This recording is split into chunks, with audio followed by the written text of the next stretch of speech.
as epidemias da própria Covid aí, né? A tecnologia avançada, Daniel profetizou que a ciência se multiplicaria muito. Então, na primeira lição, nós estamos nos seus sinais, né? Tudo isso aponta para a iminente volta de Cristo. Então, nós estamos nos últimos instantes, foi o que estudamos na primeira lição.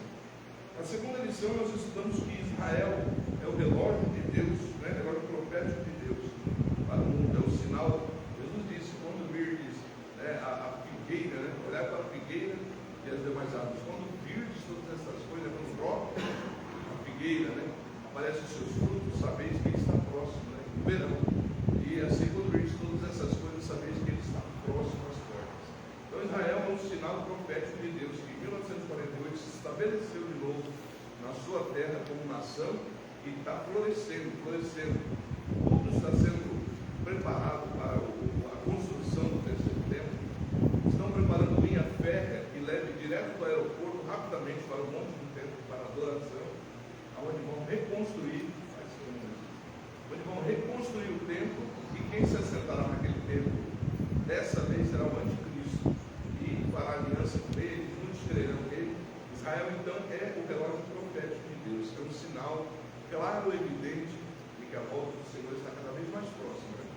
Já faz o que foi 1960 e alguma coisa, né? A fundação do Estado de Israel. Já estamos aí há quase 70 anos. Ele disse: não passará esta geração sem que todas estas coisas aconteçam.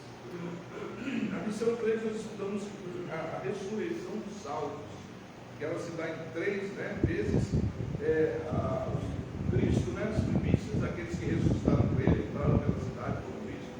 Depois a igreja, quando for arrebatada, aqueles da igreja que estão mortos desde o tempo de Jesus Cristo até então, quando tocar para ver, eles vão ressuscitar também. Quer dizer, ressuscitou primeiro Cristo com alguns santos, vão ressuscitar os que são da igreja desses 2000 anos, e também os mártires da grande tribulação, aquele que ficar e não aceitar o sinal da besta, nem adorar sua imagem, será morto, né, como mártir, e esse também ressuscitará para fazer parte da igreja do Senhor, para estar com o Senhor na volta dele, para socorrer a Israel. Então, a ressurreição dos salvos se dá em 3 vezes ou 3 grupos distintos. Já a ressurreição dos ímpios, nós estudamos, ela será depois do milênio.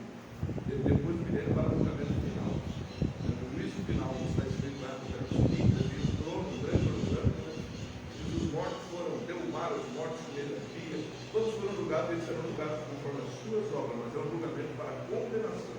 A igreja já foi arrebatada, já passou pelas bordas todas, o cordeiro já recebeu os galardões no tribunal de Cristo, já está reinando com Cristo, e aí os ímpios serão ressuscitados para julgamento e condenação de acordo com as suas obras. Na lição 4, nós estudamos o arrebatamento da igreja, as correntes, né, meso e pós-tribulacionista, ou seja, há quem acredita que a igreja subirá antes da tribulação, há quem acredita que a igreja subirá no meio da tribulação, e há quem acredita que a igreja subirá no final da tribulação. São 3 correntes, todas elas têm o seu embasamento bíblico, né? Só que para nós é mais claro e evidente que Deus não vai condenar o justo com o ímpio, Deus não vai derramar abrir os selos, as taças da ira que nós vamos citar aqui, as trombetas que vão tocar e vão cair juízo, julgamento de Deus sobre a igreja dele, sobre o povo dele, né? Deus não condena. Abraão perguntou quando Deus foi julgar Sodoma e Gomorra: tu matarias o justo com o ímpio? Longe de ti, né, tal coisa, não faria justiça e juízo de toda a terra. E o Senhor disse que se achasse até 10 justos lá, ele não destruiria a cidade. Então Deus não vai deixar a igreja no meio daqueles que estarão sendo julgados, castigados, os flagelos que estarão caindo sobre a terra, né, chuva de pedra de quase 50 quilos, aí, a água se tornar em sangue, e por aí afora. Esses juízos a igreja não passará. O Senhor vai tirar a igreja antes de começar a acontecer isso. A nossa posição, eu reitero, a posição da Assembleia de Deus é a crença de que a igreja será tirada antes da tribulação, não no meio, não no fim. Nós somos pré-tribulacionistas, não meso e nem final, né? Pós-tribulacionista. A lição 5 fala dos eventos, nós estudamos dos eventos envolvendo a igreja depois do arrebatamento. O tribunal de Cristo, para dar o galardão a cada um, né? Paulo fala sobre as obras de ouro, pedra preciosa e também das de madeira e de palha, que elas serão provadas pelo fogo. Essas de palha serão queimadas, né? As obras serão feitas por qualquer coisa, por qualquer interesse, não para servir realmente a Deus. Então nós passaremos pelo tribunal de Cristo para recebermos as nossas recompensas. E depois das recompensas, a festa das bodas do Cordeiro, a mesa já está pronta, preparada, e já está tudo pronto, tudo preparado para a igreja subir e depois do tribunal de Cristo passar pelas bodas, a festa do casamento, né, com o Cordeiro, né? A noiva do Cordeiro terá o seu casamento. Então na lição 5 estudamos eventos envolvendo a igreja depois do arrebatamento, depois de arrebatado, que é as bodas e o tribunal de Cristo, né? Na lição 6 estudamos a grande tribulação, tempos de aflição. Nós estudamos o que é a grande tribulação e que ela é diferente de simplesmente tribulação. Alguém confunde e pensa que a grande tribulação são as tribulações da vida, mas não é. É bem diferente. As tribulações da vida são lutas, sofrimentos diários. Alguns passam por poucas, alguns por muitas, mas a grande tribulação é julgamento de Deus sobre a terra. A coisa é muito mais feia, muito mais severa. Pragas, semelhante às pragas do Egito, acontecerão, águas de sangue, tornarão em sangue, e por aí afora, peixes morrerão. Serão a terça parte da terra será queimada, a terça parte do sol, e assim por diante. São julgamentos muito diferentes, muito mais fortes do que a tribulação da vida. Então, a grande tribulação são tempos de aflição sobre a humanidade para destruir o presente sistema maligno, né, que domina sobre este mundo, e retornar o reino às mãos de Cristo, né? Na lição número 7, nós estudamos que haverá um só governo e uma só religião, o governo do anticristo, e apoiado pelo falso profetas, né, que fará sinais e até descer fogo do céu à vista de todos, né, de maneira que vão crer, vão pensar que ele realmente é o Cristo, que ele é Deus, que ele é de Deus, e muitos serão enganados, receberão a sua marca, né, na mão direita ou na testa, e a Bíblia diz que aquele que receber será atormentado de dia e de noite para todo sempre. Nesse governo de Cristo haverá uma só moeda, um só exército unificado, um só governo. É ele que mandará e comandará tudo na terra, né? Vai estar deixado por Deus. Inclusive tem texto no Apocalipse que fala que Deus colocou no coração dos reis a entregar o seu poder ao anticristo, né, em certo período de tempo. Então isso vai acontecer por determinação divina, pela vontade de Deus, não é porque o diabo quer, não é porque o homem quer, são julgamentos de Deus, vai acontecer por permissão de Deus. Deus já disse isso e profetizou isso aí há muito tempo, desde o tempo de Daniel e muito antes, né? Deus já profetizou que isso aconteceria. A lição de número 8 começa os selos do Apocalipse. Eles marcam o início dos juízos de Deus sobre a terra, nós estudamos isso, visando a retomada do governo, do presente governo maligno que está sobre a terra, né? O príncipe deste mundo, ele será vencido, destruído, aniquilado, e Jesus Cristo reinará para sempre com a sua igreja. Então, os selos começam os julgamentos de Deus sobre a terra. A lição 9 foram as trombetas, que são a intensificação desses juízos iniciados pelos selos. As trombetas vão aumentando. Deus começa com a terça parte e chega a momentos que é o dobro, né? As estrelas, o próprio céu escurecerá, não dará sua luz, e assim por diante. As águas se tornarão em sangue, nos selos são a terça parte, já nas trombetas são o dobro, né? O dobro. Então é mais severo ainda. Na lição de número 10, estão as taças, que são o golpe final de Cristo sobre esse presente sistema mal, visando a sua aniquilação total, para o início de um reino eterno, né?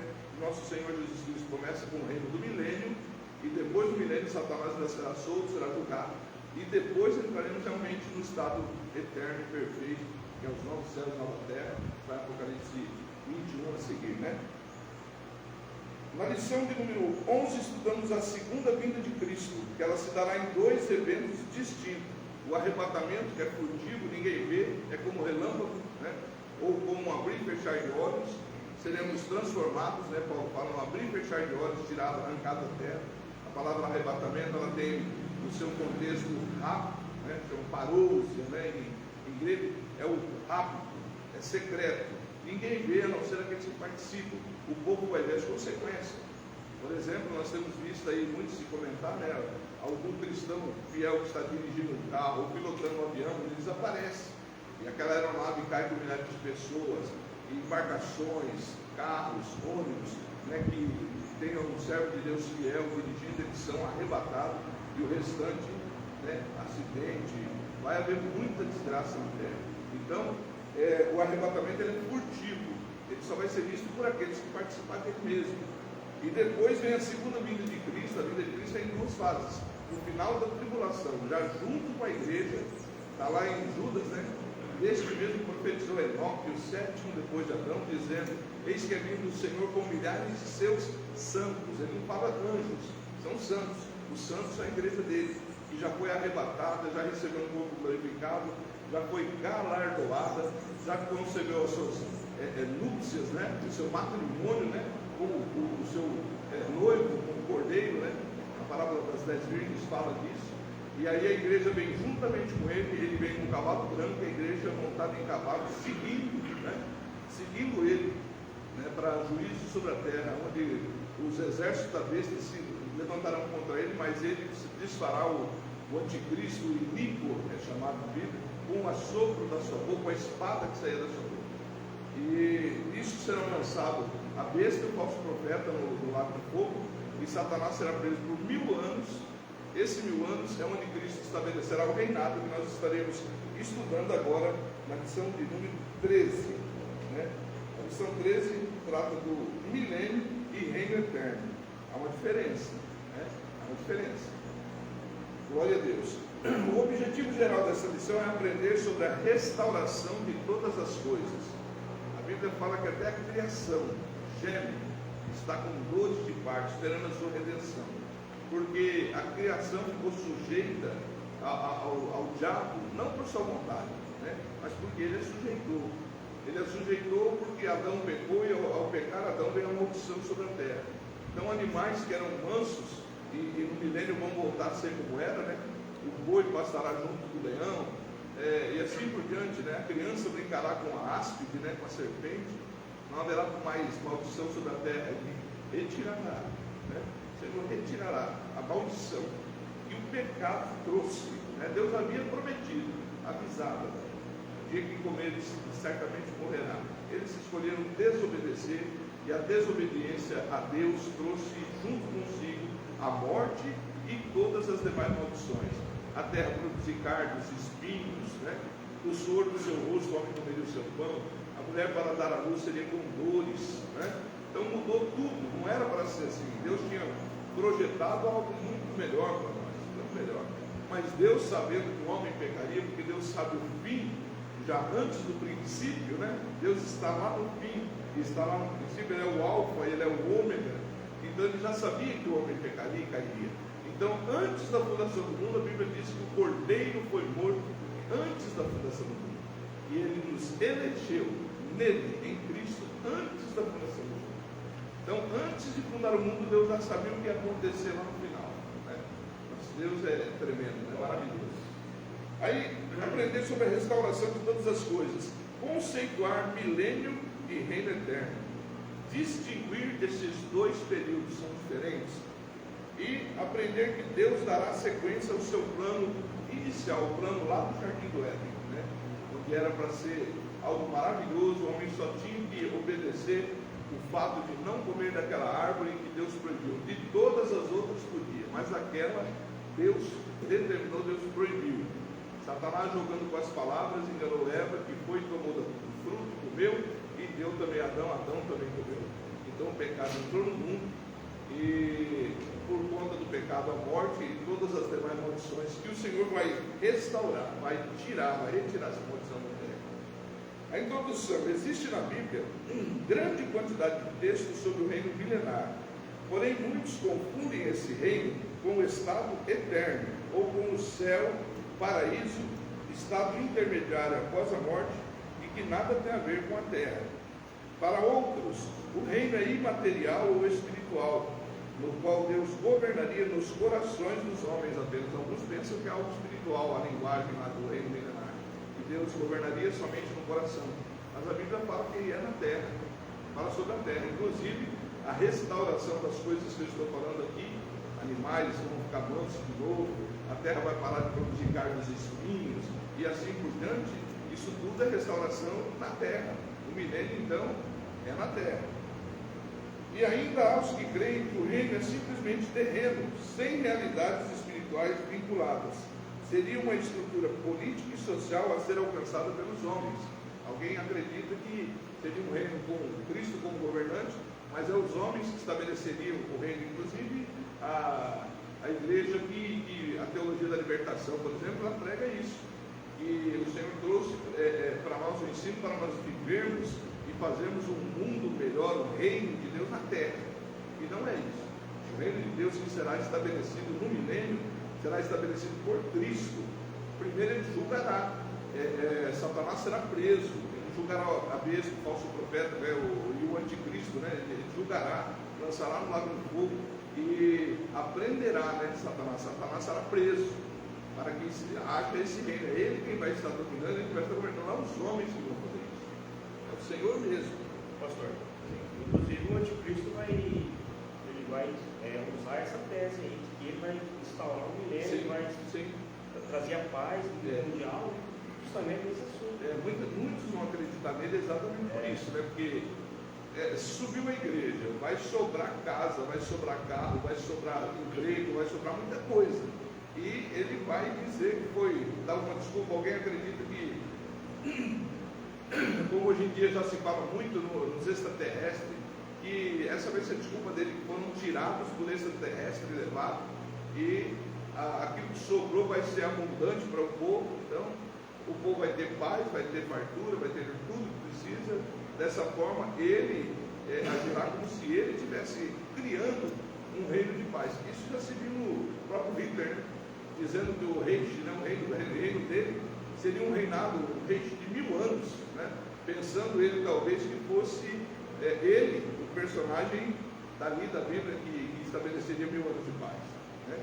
Mais 1000 anos de paz, matando milhões de judeus, matando uma variedade de pessoas, não tem nada a ver, nada a ver. Só ele mesmo cego pelo inimigo para acreditar nisso. Mas vamos lá. Há ainda os que consideram que não haverá um futuro milênio. Esses são chamados amilenistas. Eles dizem que as promessas feitas para o milênio são figuradas e se cumprem na igreja e através dela. No entanto, o milênio é algo ainda futuro. Pode-se afirmar isso porque existe uma imensidão de promessas feitas a Israel que só poderão ser cumpridas em um futuro milênio, porquanto tais promessas ainda não foram concretizadas na atualidade, nem seria possível que se cumprisse hoje. Se nós vemos o livro de Zacarias, diz que as pessoas farão o que puder para pegar na orla do vestido do judeu, para ir para Jerusalém para adorar. Aqueles que não forem em Jerusalém, haverá maldição sobre a vida deles. Então é algo a se cumprir. A Jerusalém terrena no milênio ainda será a Jerusalém, a cidade de Davi, a cidade do grande rei. Ela voltará, o Senhor reinará da Jerusalém celestial, que ela desce do céu, a Bíblia diz. Mas o reino será ali na terra. Israel terá cumprido tudo aquilo que se fala, que as pessoas viveriam muitos anos, a criança viveria muitos anos, e assim por diante. Tem várias profecias na Bíblia falando algo que Deus ainda vai reestabelecer para Israel. Depois da grande tribulação, depois de julgar o anticristo, prender Satanás, esse milênio se inicia, Israel está no governo da terra de novo. De novo é o povo da aliança, é o povo escolhido, e Deus vai cumprir aquelas promessas feitas a Abraão em cima deles. Vai ser tudo cumprido aquilo que Deus profetizou, prometeu para Israel, mas já um Israel convertido, não um Israel idólatra, um Israel que renegou a Cristo, não esse Israel, mas um Israel já convertido a Jesus Cristo. Então eles vão aceitá-lo. A Bíblia fala lá em Zacarias que eles prantearão, chorarão, eles verão que ele era realmente o Messias prometido, que eles condenaram, que eles crucificaram, e se voltarão para ele. Então Deus vai abençoar eles muito. Eles vão ser os Estados Unidos hoje, o principal país da terra, e os povos terão que ir para lá e adorar lá no templo, e assim por diante. Todas as nações. O ambiente do milênio. Primeiro, Satanás é preso no início do milênio. Se o diabo está preso, não há razão de pecar, não há razão de violência, não há razão de corrupção, não há razão para nada disso. Só aquilo que nasceu no próprio interior do coração do homem. Então, aqueles homens que têm as mesmas características do diabo, porque o diabo estava num lugar perfeito, né? Ele estava no céu, no Éden. A Bíblia fala que ele andava no meio das pedras afogueadas, e ele era perfeito nos seus caminhos, perfeito, até o dia em que se achou iniquidade em ti, o texto fala, nele se achou iniquidade, mas ele era perfeito. Então, assim será o ser humano sem ele. O ser humano tem toda a possibilidade de ser perfeito, de andar nos caminhos do Senhor, de ser fiel, de não ser corrupto, de não ser violento, de não ser mau, porque Satanás estará preso. O livro do Apocalipse diz que Satanás será preso por 1000 anos no abismo, Apocalipse 20, 1 e 2. Esse local pode ser considerado uma penitenciária de segurança máxima dos seres caídos, se assim pudesse nos dizer. Nele está presa uma parte dos anjos caídos que serão soltos durante a grande tribulação. Estão nessas referências em 2 Pedro 2, 4, Judas 6, Apocalipse 9, 1 a 11, diz que Deus não poupou os anjos que pecaram, mas os encerrou em cadeias na escuridão até aquele juízo daquele grande dia. Então eles estão, é o lugar onde eles estão presos, é onde Satanás ficará preso. Não há possibilidade de sair desse ambiente a ponto de uma legião de demônios que é expulsa pelo Senhor Jesus solicitar para que não fosse enviada para esse lugar, pois dali não conseguiria sair. Lucas 8, 30 e 31. Os demônios que Jesus expulsou de Gadareno, pediu para entrar na manada de porcos, pediu para Jesus, não nos mande para o abismo, pediu, né? Então, quer dizer, não nos mande para essa prisão que é terrível e não tem como sair dali. Era isso que eles estavam dizendo. Satanás ficará preso nesse ambiente durante todo o milênio. Isso se faz necessário, visto que esse período será um momento de paz, justiça e santidade, ocasião em que Cristo estará reinando com justiça. Isaías 9, 6 e 7 e Isaías 11, 5. Sendo totalmente incoerente que o opositor estivesse solto durante essa era de paz e harmonia. Então, 1000 anos de paz e harmonia e sem Satanás na terra. Ponto 2. A rebelião contra Deus é novamente manifestada. A Bíblia diz que ao final do milênio, Satanás é solto, e uma multidão como a areia do mar o seguirá em sua última empreitada rebelde. Apocalipse 21, 8. Tal conduta obstinada da humanidade ocorrerá mesmo tendo vivenciado um reino de longevidade e bênção inacreditáveis no milênio. Eles terão vivido o melhor da terra, como disse o Senhor, se quiser de meu vídeo, comereis o melhor da terra. Eles terão vivido o melhor que essa terra pode dar, mas muitos ainda assim penderão para o lado de Satanás, e isso acontece hoje. Cristo é maravilhoso, Cristo é bom, Cristo é santo, é puro, Ele cura, Ele salva, Ele batiza com o Espírito Santo. A Bíblia diz que Ele andou por toda parte fazendo bem e curando os oprimidos, a todos os oprimidos do diabo. Mas ainda há pessoas que preferem escolher Satanás. Existem igrejas hoje, denominadas igreja de Satanás. As pessoas escolhem, são as suas escolhas. Enquanto Cristo prega o amor, ensina o amor, o diabo é só destruição, é só coisa ruim. Mas há pessoas que preferem seguir. Assim será também após essa libertação dele, dos 1000 anos de prisão. Ele será libertado e sairá ainda nas nações, e muitos vão seguir após ele. Seguir após ele. É para se voltar contra a cidade santa, contra o Senhor, e por aí vai. Essa atitude da humanidade indicará que a maldade está no coração do homem, e muitos, independentemente do que se passa, não estarão dispostos a obedecer ao Senhor. Isso ainda demonstrará que a desobediência a Deus não é fruto de uma vida sofrível de injustiça, como a vivida anteriormente ao milênio, mas sempre, desde a queda, uma opção humana. Quer dizer, não é por sofrer, não é porque a coisa é difícil que a pessoa pende para o lado dele. Muitos pendem porque o coração é ruim mesmo. O coração é maligno, é mau. A Bíblia fala que há pessoas que a imaginação do seu coração é má desde a sua meninice. Inclusive fala do homem, né, de um modo geral. O coração, a inclinação do coração do homem é má desde a sua meninice, desde o início, desde o começo. Mas há aqueles que se inclinam para Deus. Enoque né, por exemplo, foi trasladado para não ver a morte, porque antes da sua trasladação, ele alcançou o testemunho de que agradara a Deus. Enoque andou com Deus por 365 anos antes de ter o seu primeiro filho. Então são pessoas que decidiram andar com Deus. Noé, Abraão, e passaram o que passaram, sofreram o que sofreram, tiveram as suas faltas, né, o que faltava para eles, mas nem isso fez com que eles se afastassem do seu coração de Deus. Então há pessoas, irmãos, que tem o coração voltado, ele pende para o Senhor e ponto final. Pode até morrer, muitos morreram aí na fogueira, na Idade Média, outros na guilhotina, decapitados, mas não negaram o Senhor e não abandonaram ele, não se apartaram dele. Então, o coração do homem é assim, alguns são inclinados para Deus de coração realmente, e nada tira ele da presença de Deus, mas alguns, uma parte muito grande, né? No céu foi a terça parte dos anjos, 2/3 ficaram do lado de Deus, e um terço seguiu a Satanás. Estavam no melhor lugar que pode existir, na presença de Deus, no céu, mas escolheram seguir a Satanás e se rebelar contra Deus. Então, isso está dentro do coração, isso é de cada um em particular. A própria igreja, nós vemos a igreja, ela tem 5 virgens prudentes e 5 loucas. Ela tem o trigo, mas tem o joio. É a decisão de cada um. Há pessoas que você pode insistir com ela, meu filho, vai para a igreja, se esforça, batiza, serve o Senhor. Ele não está nem aí. O coração está em outras coisas que não o Senhor. Mas quando o seu coração está em Deus, você quer fazer tudo que agrada a Deus, tudo que Deus diz você quer fazer. Se você ouve a voz do Senhor e entende que a voz dele, você quer obedecer de lugar, porque o seu coração pertence a Deus. E quando o nosso coração pertence a Deus, não tem lugar para outro, ou outras, ou qualquer outra coisa. Né? É o livre-arbítrio. É o livre-arbítrio. É o livre-arbítrio. Deus dá o livre-arbítrio para o homem, né?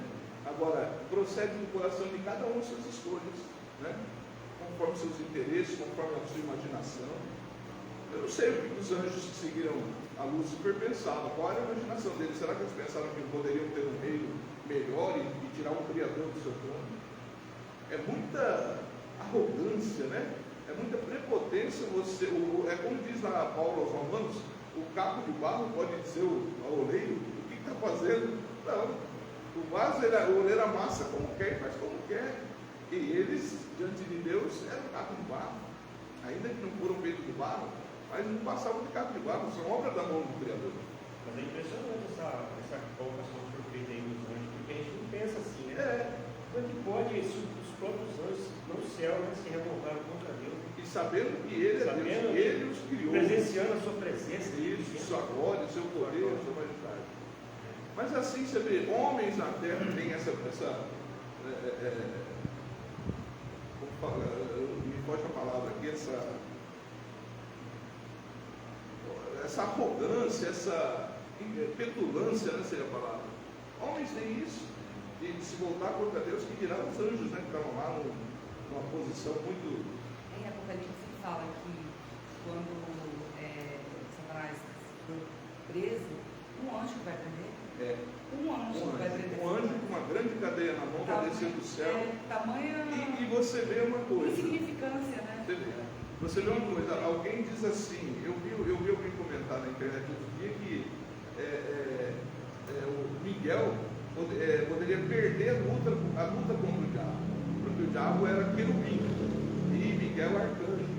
Na angelologia, a categoria de Miguel está abaixo da categoria de Lúcifer, né, no caso. Mas a diferença aí é que Miguel e seus arcanjos estavam investidos da autoridade de Deus. Aí acabou. A autoridade de Deus, o próprio diabo treme, né? Josué está ali na frente do diabo, o diabo mostrando ele com a veste manchada, acusando ele. Aí o anjo de Deus fala assim: o Senhor te repreende, Satanás, né? A Bíblia diz que o anjo falou para ele: coloca uma mitra limpa na sua cabeça, uma veste de branco, quer dizer, limpou as vestes dele, justificou ele, ponto final, e o diabo não pode fazer nada. Então assim é. Deus tem os seus homens, o diabo pode fazer o que quiser, lutar da maneira que ele quiser, mas no final Deus dá vitória. É homem, é simples homem. E o diabo sabe quem são, o diabo conhece aqueles que são de Deus realmente. Né? Não é bobo, ele sabe. Mas vamos seguindo. Então, interessante essa colocação da Damares. Um anjo com uma grande cadeia na mão veio, prendeu o diabo e trancou e encerrou no abismo por 1000 anos. Um anjo. E assim, né? Dá muitos detalhes, vai lá e pronto. E pronto. Não teve. Quando chegou o momento determinado por Deus, acabou. É igual a vinda de Cristo, né? A primeira vinda, até, como eu disse, a vinda à plenitude dos tempos, Deus enviou o seu Filho. Então, existia um momento exato, a profecia falava que ele viria. Nós, seres humanos, nós vivemos dentro da cronologia, né? Cronos, é tempo marcado, é segundos, minutos. Então, para nós parece que a coisa é demorada. Deus não, Deus vive segundo o verbo kairos, né? Que é tempo eterno, tempo de eternidade, eternidade, kairos. Tu és Deus. Então, uma eternidade para nós é absurdo. E o salmista diz que Deus é de eternidade a eternidade. Em outro texto fala séculos dos séculos. Nós não vivemos um século mais. Então, e Pedro fala que um dia para ele é como 1000 anos, 1000 anos é como um dia. Então, quando Deus faz uma promessa para nós pensamos assim, já passou 6 anos. Deus está pensando, daqui uns dias eu cumpro, daqui um momento eu cumpro. Porque para ele que vive na eternidade é atemporal. Atemporal. Nós que somos e vivemos na cronologia, né? Segundo, você por um segundo perde um ônibus no ponto, fica lá mais de 1 hora esperando bravo. Né? Por um segundo, né? Nós somos limitadíssimos. Deus é eternidade, eternidade. Né? Por isso que às vezes o povo fala assim, há 2000 anos que falam que Jesus vem e ele ainda não veio. 2000 anos para nós, para Deus é como um dia, 2 dias. Né? É diferente. Por isso que é muito complicado para nós compreendermos Deus, a grandeza de Deus, a infinitude de Deus. Para nós somos finitos, limitadíssimos. A nossa mente enxerga até anos, né? Nem séculos. Porque raramente alguém vive acima de 100 anos, são poucos. Nós vivemos aí, a Bíblia fala 70, 80 anos, quando muito, né? Louvado seja o Senhor. Vamos seguindo aí, senão se não seguir, não acaba. Assim, a soltura de Satanás terá o propósito de mostrar que o homem, quanto mais, é incorrigível, ainda que cercado de benefícios, pois parte dele seguirá o adversário. Mesmo cercado das bênçãos, o milênio terá paz, terá fartura, mas muitos ainda escolherão seguir a Satanás. Olha só como o homem é, quanto mais, incorrigível, grande parte, né? Da mesma forma, indicará a contumácia de Satanás, pois assim que é solto, encabeça uma nova rebelião contra o Eterno. Ele já teve uma lá no céu. O resultado foi que ele foi amaldiçoado, perdeu a sua glória, a sua beleza, tudo que ele tinha. Ele vai ser preso, está 1000 anos preso, mas quando ele sai de lá, ele ainda quer voltar à rebelião. Então não tem conserto. Não muda. Pode acontecer o que aconteça. E tem gente que é assim, irmãos. Tem gente que é assim. Eu conheci pessoas assim. Pessoas que inclusive veio para a igreja, se batizou, mas voltou para o crime, começou a matar, e depois acabou morrendo, e muito novo. Contumácia, né? É a palavra usada aqui, é contumaz, é rebelde, é persistente no mal. Tem pessoas que são assim, não se converte. A Bíblia diz, ainda que se mostre favor ao homem, e muitos deles não aceitam, não reconhecem nem assim. Nem Deus mostrando o seu favor, a sua graça, a sua bondade, eles não querem se converter. Deus daria uma chance a Satanás? Quanto à soltura de Satanás, talvez alguém se pusesse a perguntar, mas por que Deus daria essa chance para o adversário? Isso não é uma chance, mas uma demonstração de justiça divina. O Eterno é justo por natureza e essência. Ele não castiga alguém por bel prazer, mas porque este fere a sua justiça. Deus, por ser justo, já sabe que Satanás não mudará, mas faz isso por nós, pela humanidade, que não é onisciente e precisa de uma demonstração patente da justiça divina. Assim, o Eterno solta o diabo para mostrar aos que não o seguirem que ele é incorrigível, não sendo perseguição divina para com o adversário, mas uma prova de que seu coração é rebelde, restando a ele somente o lago do fogo eterno. Apocalipse 20, 10, onde ele será lançado. O diabo que os enganava, diz ao versículo, foi lançado no lago do fogo eterno. Esse fato é frisado pelo pastor Antônio Gilberto ao dizer que Satanás será solto por um pouco para que fique provado que ele é incorrigível. Após 1000 anos de inatividade entre a humanidade, em nada mudou. Imediatamente promove uma revolta de grandes proporções. Muitas vezes a gente chega a questionar: Deus não podia perdoar Satanás? Às vezes a gente até pensa nisso. Deus poderia. Só que há arrependimento em Satanás? Não há. Após 1000 anos preso, ele sai e volta a fazer a mesma coisa, se rebelar contra Deus e tentar reunir aqueles que querem segui-lo para ir contra dele. É realmente a oposição mesmo. Decidido. Ele é decidido em ser oposição. Pastor, e aquela parte também que as pessoas põem a culpa no Satanás: foi o diabo que me tentou que nem Adão. E agora no milênio. Ele está lá preso, mas vai haver revolta, né? Porque a Bíblia diz que, lá que citou Zacarias, fala que Jesus vai reinar com uma vara de ferro, então ele será rígido na sua regência. Então aquelas nações que não subirem para adorar ele vai castigar aquelas nações por falta de chuva, né? Falar em Zacarias. Então é uma prova de que o homem não é tanto assim, tantas coisas que a gente faz de errado, não é o Satanás, não é tudo de tudo. Muitas coisas é a nossa. Bom, é lógico que quem plantou a semente ruim no homem lá no Éden do início foi ele, né? Ele plantou a semente ruim. Mas agora, a partir daí, cada um tem as suas escolhas, né? Por que existem pessoas que escolhem trabalhar, existem pessoas que escolhem roubar? Existem pessoas que escolhem viver com a sua família, existem pessoas que escolhem viver no adultério, no pecado, desenfreado. Por que existem pessoas que evitam o vício e existem pessoas viciadas em tudo quanto é tipo de coisa? Então, quer dizer, são escolhas e decisões pessoais. Aí você não pode dizer que tudo foi o diabo. Há muitas coisas, eu até cito um pastor amigo meu que já estava no Senhor, que ele dizia assim: a pessoa deixa de vir para a igreja e fica lá na frente da televisão, na novela. Aí cai em pecado e vem dizer: foi o diabo que me tentou. Ele dizia assim: foi você que está tentando ele. É você que tentou o diabo. Porque, de fato, é isso. A pessoa negligente, porque existem pecados por ação, mas existem pecados por omissão.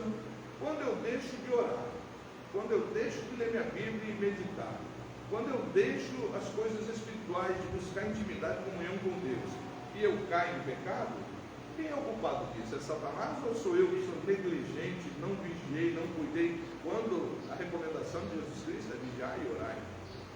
Eu não vigiei, eu não orei, eu não li a Bíblia, não estudei. Porque quando a gente lê a Bíblia, irmãos, é impressionante. Às vezes você passa por um versículo ali e Deus toca de você de uma forma que você se emociona, chora, se alegra, fortalece a tua fé. Por um versículo, por uma frase, por uma palavra. As Escrituras têm esse poder. E quando a gente é negligente quanto às Escrituras, você está facilitando as coisas para o teu adversário. Então, quer dizer, às vezes não é o adversário, é a gente que é negligente, né? Que deixa de fazer o que sabe que tem que fazer. A Bíblia fala: aquele que sabe que deve fazer o bem, que não faz, comete pecado. Né? Nós sabemos que devemos fazer, mas não fazemos, estamos pecando. E aí é culpa de quem? Do diabo? Culpa nossa, né? Lógico que às vezes tem participação dele, porque ele vai tentar nos distrair dos ofícios espirituais, dos ofícios sagrados, o máximo que ele puder. Né? A internet hoje é uma mão cheia para a gente ficar distraído e não ler a Bíblia, não orar, não buscar Deus, não fazer a nossa parte. Muita gente passa aí o dia inteiro no Facebook, mas não lê a palavra, não ajoelha, não ora, não tem tempo. Mas e o tempo que passa nas redes sociais aí? Tanto poderia tirar aí alguns minutos para Deus, da sua alma, da sua vida espiritual. É algo para a gente refletir. Segundo ponto, características do milênio. O milênio será caracterizado pela justiça e verdade. O reino milenial será uma época de justiça. Isso ocorrerá porque Cristo reinará com justiça. Isaías 9:7 e 11:4. E também os próprios participantes do milênio serão justos. Essa justiça será manifestada porque após a segunda vinda ocorrerá o julgamento das nações gentias e de Israel. Logo, observa-se que os que adentrarem no milênio já terão passado por um processo de avaliação de sua conduta e santidade, sendo designados como justos por Jesus, Mateus 25:37. Ademais, quem estará reinando no milênio será Cristo, que é a verdade. João 14, 6.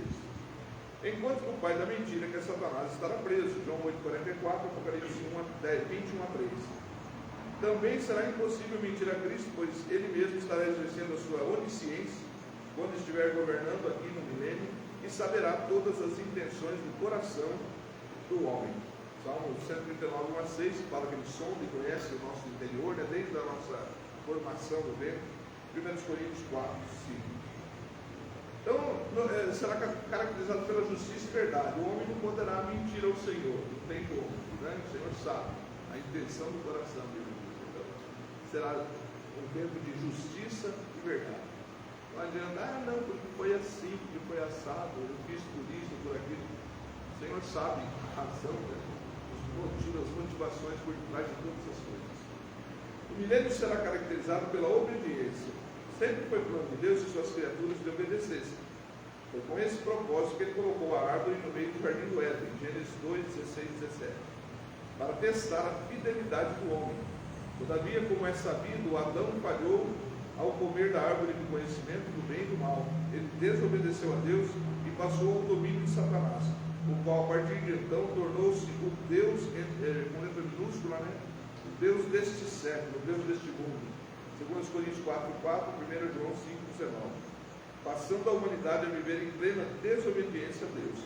Todavia, com a prisão de Satanás, o milênio se transformará num período de obediência a Deus, pois o líder da rebelião, que é Satanás, estará preso.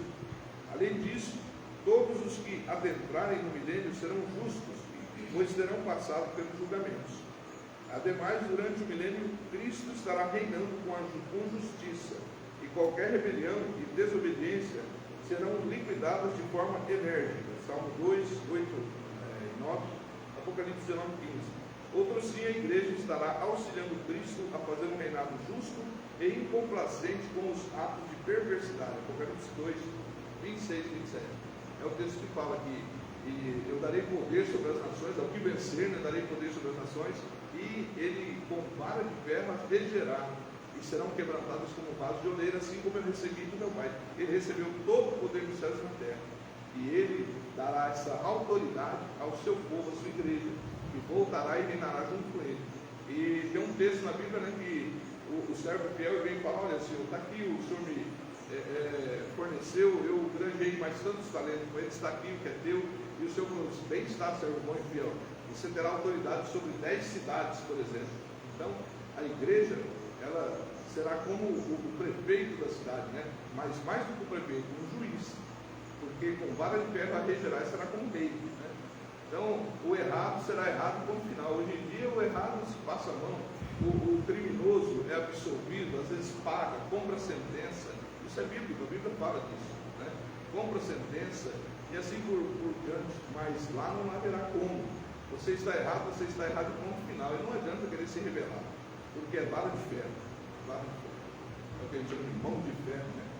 É algo que não tem como você desobedecer a Deus, né? É o poder de Deus, né? Vamos lá. No milênio haverá também plenitude do Espírito. Nesse período haverá uma extensão da profecia de Joel 2, 28 e 29, em que é dito de um derramamento abundante do Espírito. Prova disso é vista em uma promessa feita por Deus a Israel, ao dizer que colocará o seu Espírito dentro dos filhos de Israel, Ezequiel 36, 27. Sabemos que essa promessa ainda não foi cumprida, pois no Antigo Testamento o Espírito Santo não era derramado de forma abundante, mas sim de forma esporádica, capacitando alguns. Juízes 14, 19, Sansão, né, foi cheio do Espírito Santo, e 1 Samuel 16, 13 e 14, naquele tempo o Espírito vinha, entrava na pessoa, como em Davi, como em Saul, né, e era aquela pessoa que tinha o Espírito Santo, o restante não. O restante não tinha o Espírito Santo como nós temos hoje na igreja, né? E no tempo do milênio será derramado sobre Israel, a nação de Israel terá o Espírito Santo assim.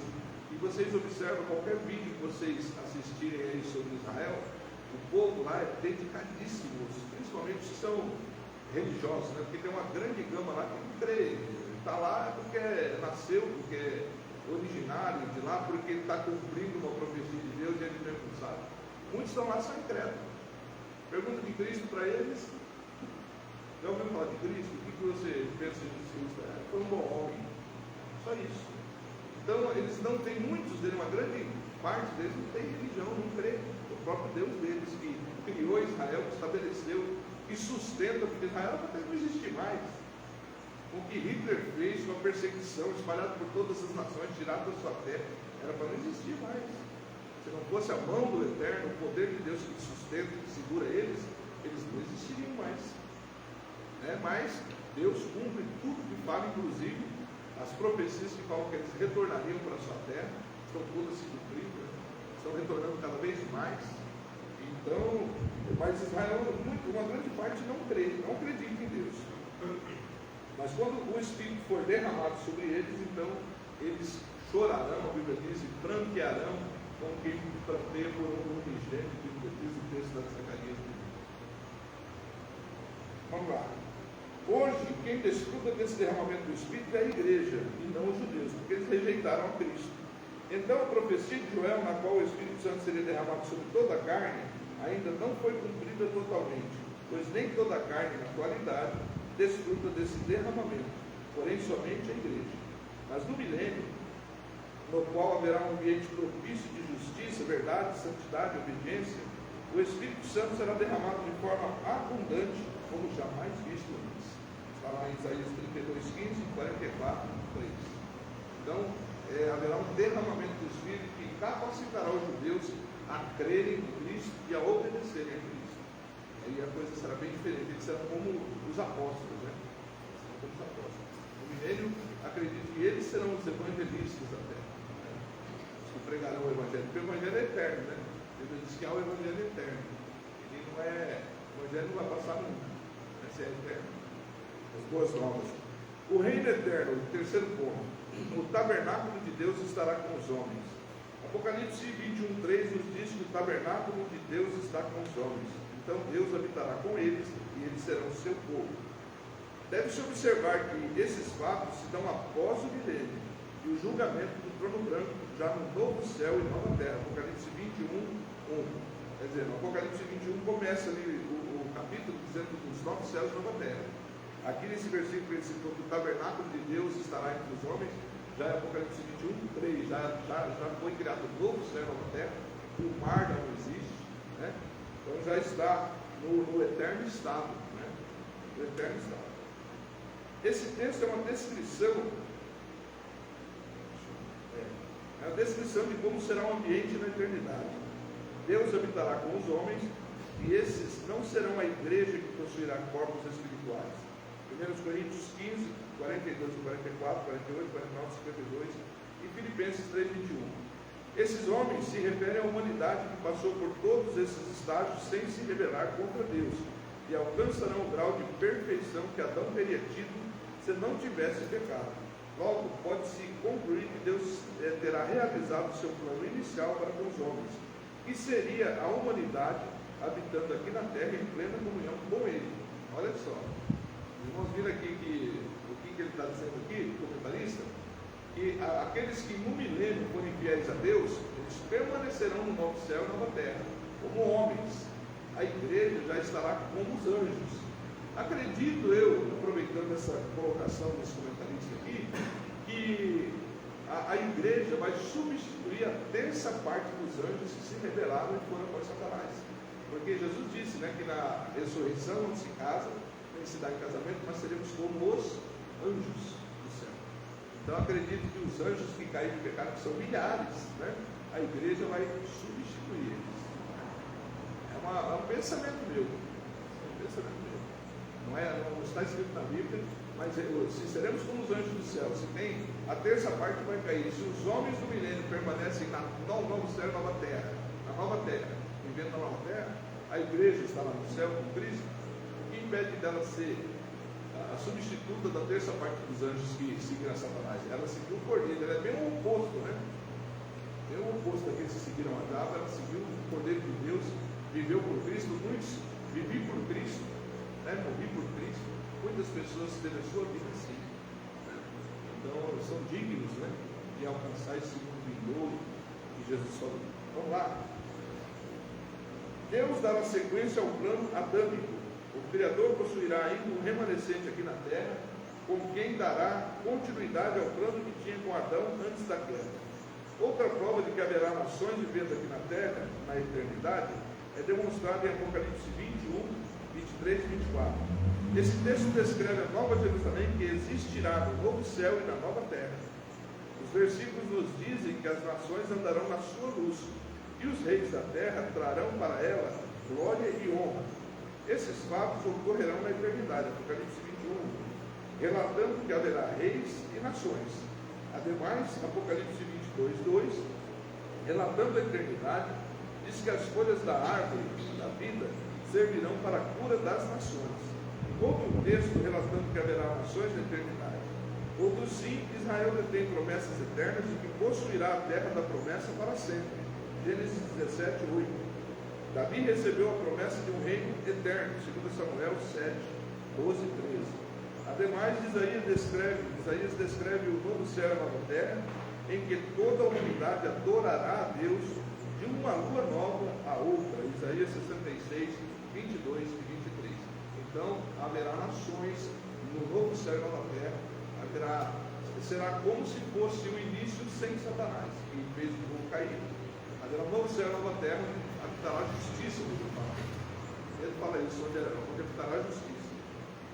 A igreja está por toda a eternidade em comunhão com Cristo. O que não deve ser esquecido é que a igreja de Cristo estará por toda a eternidade em santa comunhão com Ele. 1 João 3,2, Apocalipse 22,4, 1 Tessalonicenses 4,17, reinando aqui. Lembre-se de que tudo isso se deu porque Deus não perde. Ele dará sequência ao seu plano que tinha com a humanidade ao criá-la. Isto é, ter comunhão com ela por toda a eternidade. Mais tarde, a igreja irá suprir a lacuna espiritual deixada por Satanás com sua queda, ao levar após si 1/3 dos anos. Apocalipse 12, 3, 4 e 9. Jó 38, 7. A noiva estará adorando em corpo espiritual, sendo como os anjos. Lucas 20, 35 e 36. Ademais, a humanidade que vencer o milênio e não seguir a Satanás, após esse período, juntamente com Israel, dará sequência ao plano original de Deus para a Ana. Amém? Vocês estão entendendo aí? Tem alguma dúvida? A conclusão, em que pese o mundo hoje esteja sob domínio do maligno, como já estudado, este domínio será ruído. O presente sistema, representado pela estátua de Daniel, em dado momento será destruído. Daniel 2, 44. O que começa a ocorrer com o arrebatamento da igreja. Todo mal será definitivamente extirpado ao final do milênio. Com o lançamento de Satanás no lago de fogo e enxofre, Apocalipse 20, versículo 10, iniciando-se assim o reino eterno de Deus, com a implantação plena do reino de Deus por Cristo Jesus, ao qual podemos vislumbrar a manifestação presente na igreja de Deus. Após esse momento, ao ingressar na eternidade, a humanidade começará a cumprir plenamente o projeto de Deus delineado por toda a eternidade, que seria o Criador tendo comunhão com a sua criatura. Isso pode ser visto pelo texto de Apocalipse, onde neste novo momento não haverá mais morte e dor. Deus irá armar a sua tenda no meio da humanidade e habitará com ela para todo sempre. Apocalipse 21, 3. Com a participação plena da igreja neste governo eterno. Apocalipse 2, 26, 27, 3, 21. Amém, irmãos? Amém. A prática, busque crer que as promessas de Deus são sublimes. 2. Creia que o caos vivido hoje não é o plano de Deus e que vai se acabar, né? Vai se acabar. O caos que vivemos hoje, o diabo dominando, a corrupção, a violência, tantos de presídios, tudo isso aí não é o plano original de Deus e vai se acabar. E terceiro, anseie pela volta de Cristo e pela implantação do seu reino perfeito e eterno. É o que diz a oração do Pai Nosso, né? Venha a nós o nosso reino, o teu reino. Então a igreja deve desejar, deve almejar, deve buscar, deve esperar, deve querer, né? Que o reino do Senhor se estabeleça. Porque para nós é muito melhor. É o nosso reino, né? É o nosso rei que vai reinar. Então para nós será muito bom. Porque nós já submetemos a este reino, a este reino. O povo do mundo é que não se submete, né? até a contragosto, né? Mesmo até a contragosto. O Senhor virá e assim nós concluímos esta revista do trimestre, último trimestre do ano 2022, o fim dos tempos e a esperança da vida eterna. É o que estamos vivendo hoje, o fim dos tempos e a nossa esperança da vida eterna. Amém, meus irmãos? Hoje à noite temos o culto de Natal. Nós vamos fazer um culto de Natal. Nós vamos ter a oportunidade de citar versículos, né, da Bíblia que falam sobre Natal, cantar hinos de Natal, e vai ser uma bênção. Jesus vai estar conosco, como disse, todos os dias, até a consumação dos séculos. Amém, irmãos?